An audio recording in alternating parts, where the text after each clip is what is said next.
Praise the lord, హల్లెలూయా. దేవునికి స్తోత్రం. ప్రభు పరిశుద్ధ నామమునకు మహిమ కలుగును గాక. క్రీస్తునందు ప్రియులారా, దేవుడు తన మహాకృపను బట్టి మరొక నూతన ఉదయకాలం వేకున లేచి ఆయన నామాన్ని స్తుతించగలిగేటువంటి ఒక చక్కటి శ్రేష్టమైన ధన్యకరమైన సమయాన్ని మనందరి జీవితంలో అనుగ్రహించిన విధానాన్ని బట్టి ప్రభు పరిశుద్ధ నామానికి మహిమ ఘనత ప్రభావములు కలుగును గాక. క్రీస్తునందు ప్రియులైన దైవజనులు, స్నేహితులు, విశ్వాసులు, సహోదరి సహోదరులు, ఈ కార్యక్రమాన్ని వీక్షిస్తూ నా కొరకు ప్రార్థిస్తున్న బిడ్డలందరికీ రక్షకుడైన ప్రభు నామంలో, పరిశుద్ధ నామంలో శుభాభివందనములు నూతన ఉదయకాల సమయంలో తెలియజేస్తున్నాను. మీరంతా బాగున్నారు కదండి?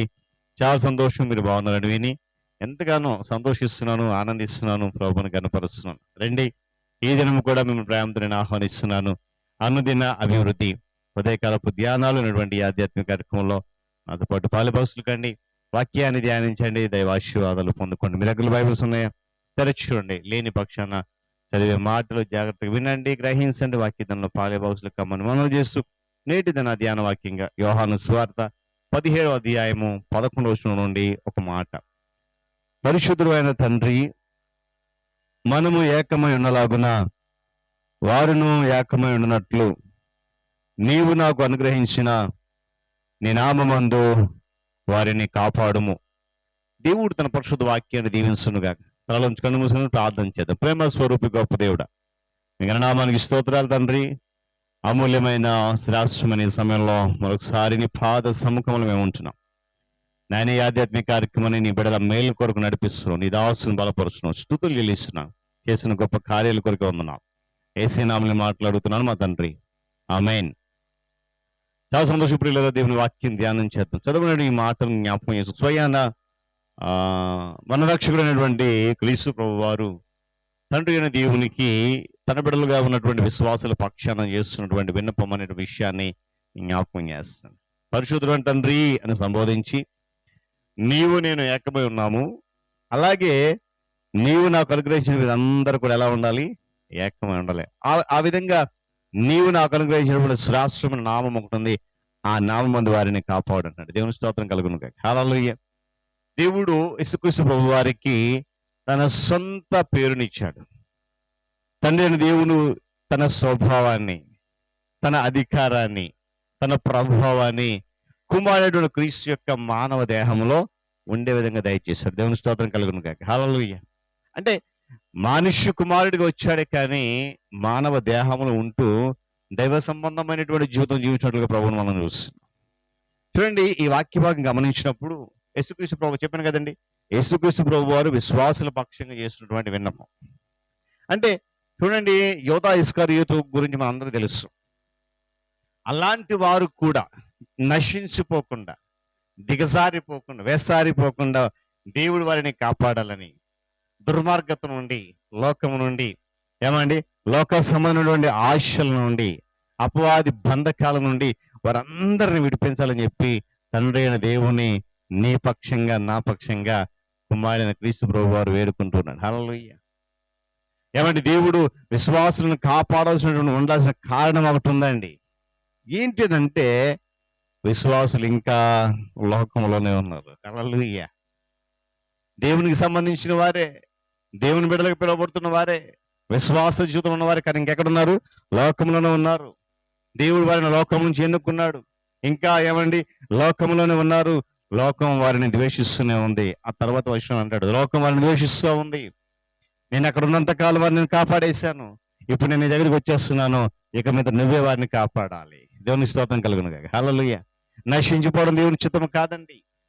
తన విశ్వాసులను ప్రాముఖ్యంగా రక్షణ అనుభవం నడుస్తున్న ప్రతి ఒక్కరూ అపవాది బంధకాలు చిక్కుకొని పోకుండా, అపవాది చేతికి అందిపోకుండా ఆ చేతి నుండి విడిపించమని, కాపాడమని చెప్పి ప్రభు మన పక్షాన ప్రార్థన చేస్తున్నాడు. హల్లెలూయా. కారణమేంటో తెలుసా? లోకం నిండా విషయం పరీక్షలు ఉన్నాయి. లోకం నిండా అపవాది సంబంధించినటువంటి ఆశలు, కోరికలు ఉన్నాయి. లోకం నిండా కఠిన సవాళ్ళు ఉన్నాయి, మోసపు ఆత్మలు ఉన్నాయి, దుష్ప్రేరణలు ఉన్నాయి, ఏమండి అపాయకరమైన పరిస్థితులు ఉన్నాయి. మరొక మాట ఏంటంటే, లోకము సత్యానికి, నమ్మకానికి, దేవుడిని ప్రేమించడానికి, విశ్వాసకి అమూల్యమైన వాటన్నిటికీ కూడా విరోధే లోకం. అందుకే అలాంటి లోకం నివసిస్తున్న నీ బిడ్డలను నీవు నాకు అనుగ్రహించిన నామం కాపాడని చెప్పి తండ్రి అయిన దేవుని ప్రభు వేడుకుంటున్నాడు. హల్లెలూయా. ఆధ్యాత్మికంగా చూస్తే లోకమంతా కూడా మురికితోనూ చీకటిలో నిండి ఉందండి. ఆ ప్రదేశం అంతా కూడా దానిలో ఏమండి మనం అశుద్ధమైపోవడం, దారి తప్పిపోవడం చాలా సులభమే, తేలికే. విశ్వాసులు అయితే తరచుగా బలహీనులుగా, తెలివి తక్కువగా ఉండి ఏమండి తమ పాప భ్రష్ట స్వభావాన్ని ఏమాత్రం విడిచిపెట్టే దానికి పెలుములాడుతూ ఉంటూ ఉన్నారు. అలాంటి స్థితిలో నుంచి కాపాడబడాలని చెప్పి ప్రభు ప్రార్థన చేస్తున్నాడు. లోకానికి అపవాదికి పట్టించేది ఏదో అది ప్రతి మనుష్యులో వారిలో దాగి ఉంది. దాన్ని విడిచిపెట్టాలి, దాన్ని తొలగించేసేయాలి. అపవాది చేతికి నిన్ను అందిస్తుందంటే ఆ విషయాన్ని నువ్వు గుర్తించి దాన్ని విడిచిపెట్టా. అయితే ఇలాంటి పరిస్థితుల్లో ఉన్నప్పుడు విశ్వాసులు భద్రంగా ఎలా ఉండగలుగుతారంటే ఒక ప్రశ్న రావచ్చు.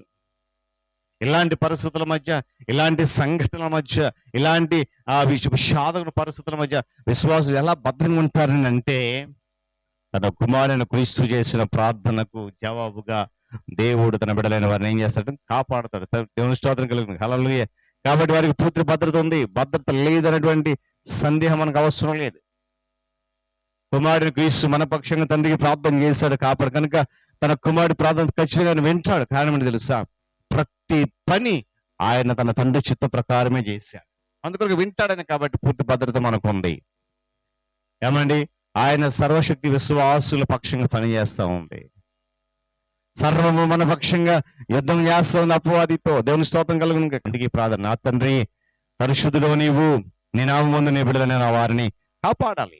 ఈరోజు ఆయన అలా కాపాడుతున్నాడు కనుకనే మనందరం కూడా ఎలా ఉన్నాం?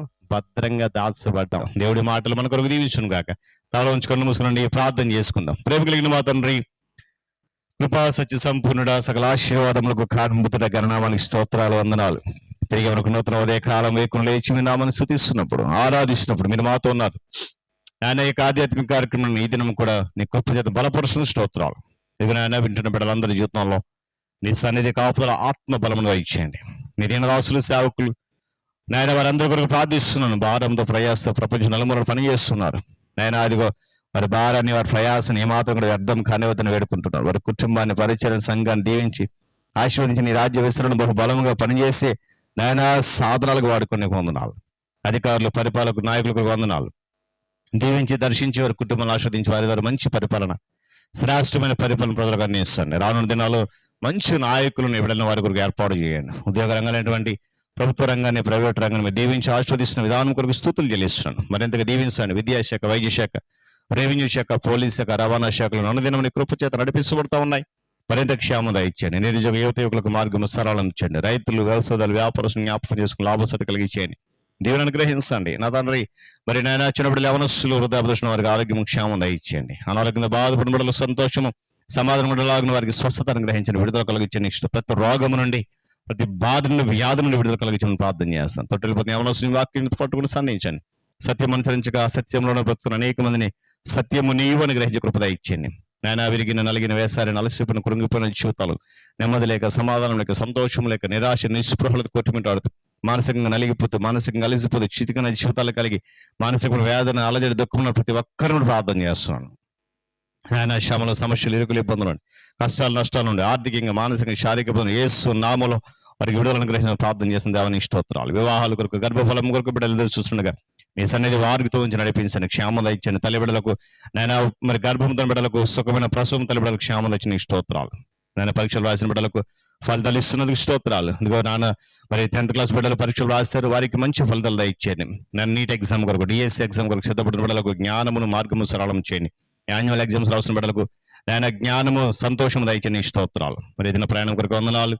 ఏదైనా రాసులు ఎక్కడికి వెళ్ళబోతున్నారో వారి మార్గం అంతా ప్రయాణంలో క్షేమకరం దయచేయండి, సరళం చేయండి. రైతులు, వ్యవసాయాలు, వ్యాపారస్తులు, ఆయనకుల పనిపాట్లకు, ఆయనకుల కూలి పనులకు, ఆయా శాఖల ఉద్యోగ బాధ్యతలు నిర్వర్తించడానికి, బంధువుల గృహాలు, స్నేహితుల గృహాలు, రకరకాల విహారయాత్రలు, రకరకాల శుభకార్యాలు, పాఠశాలకు, కాలేజీకి, పరీక్షల కొరకు వెళ్తున్న ప్రతి ఒక్కరి ప్రయాణం క్షేమకం దయచేయండి. నేను అదిగో ఏ విధంగా ఆటంకం లేకుండా ప్రతి వాహనాన్ని మీ స్వాధీనం క్షేమంగా గమ్యం చేర్చమని వేడుకుంటున్నాను. నూతనంగా జన్మదినం జరుపుకున్న బిడ్డలు నేను ఇచ్చిన దయాగిరీటం దీవించండి. వివాహ దినము జరుపుకున్న బిడ్డలు ఉన్నారు, వారి దాపజీతుల్ని ఆశీర్వాదాలు నూతన సంవత్సరంలో క్రమరించండి. పితరులను జ్ఞాపకం చేసుకున్న వారి ఆదరణ, ఓదార్పు, నిరీక్షణ నడిపించిన కృప వర్ధలింపచ్చండి. దినమంతా నిరకల చరణ దాచి నడిపించి కృప వర్ధలింపచ్చండి. ఘనత, మహిమ, ప్రభావాలు మీకు చెల్లిస్తూ యేసు నామమున అడుగుతున్నాను మా తండ్రి, ఆమెన్. త్రియక దేవుని దీవెన ఆయన సన్నిధి కాపుదల సదాకాలం మనందరికీ తోడైన నడిపించును గాక. ఆమెన్.